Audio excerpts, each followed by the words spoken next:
کوئی کام کیے ہوں تو دکھتے ہیں اور بہت سو کو دکھتے ہیں۔ وزیر اطلاعات پنجاب عظمیٰ بخاری کا ایکس پر بیان میں مخالفین پر طنز لکھا، خود کی کوئی کارکردگی نہ بتا پانے والے ہم پر تنقید کرتے ہیں۔ پنجاب میں سرکاری اسکول، سڑکوں کی بحالی اور اسپتال بن رہے ہیں۔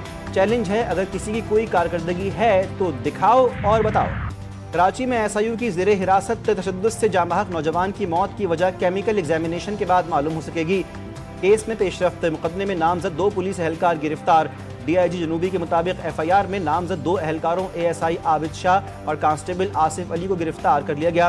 ضرورت پڑی تو کیس کو دفعہ 302 یعنی ارادتاً قتل میں تبدیل کیا جائے گا اور مزید ایس آئی یو اہلکار ملوث ہوئے تو انہیں بھی گرفتار کریں گے۔ ایڈیشنل آئی جی کراچی کی ایک بار پھر عرفان پر تشدد کی تردید، کہا کہ ایس آئی یو کی زیر حراست مرنے والے لڑکے عرفان کے جسم پر کوئی نشانات نہیں تھے۔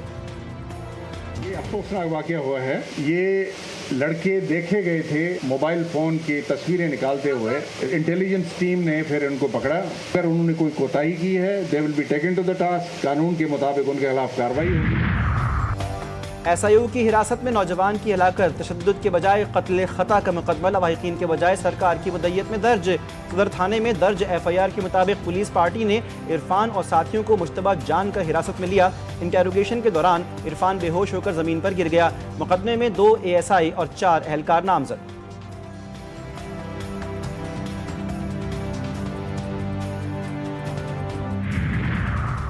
اسپیشل انویسٹیگیشن یونٹ کی زیر حراست تشدد سے مرنے والے عرفان کا مقدمہ سرکار کی مدیت میں قتل خطا کی دفعات کے تحت درج۔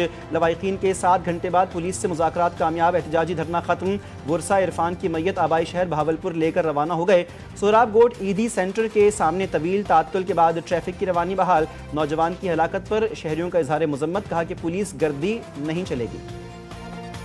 بیچارہ معصوم لڑکا تھا، اس کا کیا قصور تھا؟ اس کے ساتھ انہی کالی بھیڑوں نے تھانے کے اندر تشدد کر کے اس بیچارے کو جان سے مار ڈالا۔ یہ صرف ان اہلکاروں کے ساتھ کارروائی نہیں ہونی چاہیے، بلکہ اعلیٰ حکام سے ہماری درخواست ہے کہ پوری ٹیم کے خلاف ان کو ایکشن لینا چاہیے اس بار۔ یہ اس کو جو مارا گیا ہے یہ غلط مارا گیا ہے، ناجائز مارا گیا ہے۔ اس کو ایسا کرنا نہیں چاہیے پولیس کو۔ آئندہ کچھ لوگ بھی ہوں گے اس کو بھی یہ چیز لگے گی کہ یہ غلط ہوا ہے، لیکن جو بھی ہوا ہے غلط۔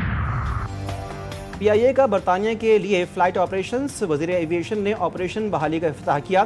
برطانوی ہائی کمشنر اور دیگر آفیشلز کی تقریب میں شرکت۔ وزیر ایویشن نے کہا کہ یہ کامیابی موجودہ حکومت کی ترجیحات کی درستی کا نتیجہ ہے۔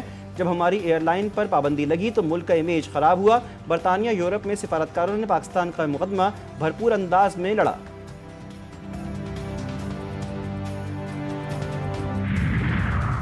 عورت کی رضامندی کے بغیر عدالت خلا نہیں دے سکتی، سپریم کورٹ کا گھریلو تشدد اور عورت کو نکاح ختم کرنے کے حق سے متعلق اہم فیصلہ جاری۔ پشاور ہائی کورٹ اور فیملی کورٹ کا فیصلہ کالعدم۔ فیصلے کے مطابق تشدد کے لیے جسمانی زخم شرط نہیں، بلکہ ظلم ہر ایسے رویے پر مشتمل ہے جو عورت کو دکھ، مایوسی اور اعتماد کی کمی سے دوچار کرے۔ اگر اثرات تکلیف دہ اور شدید ہوں اور ازدواجی زندگی گزارنا ناممکن ہو جائے تو یہ ظلم کہلائے گا۔ جسٹس عائشہ ملک نے 17 صفحات پر مشتمل فیصلہ تحریر کیا۔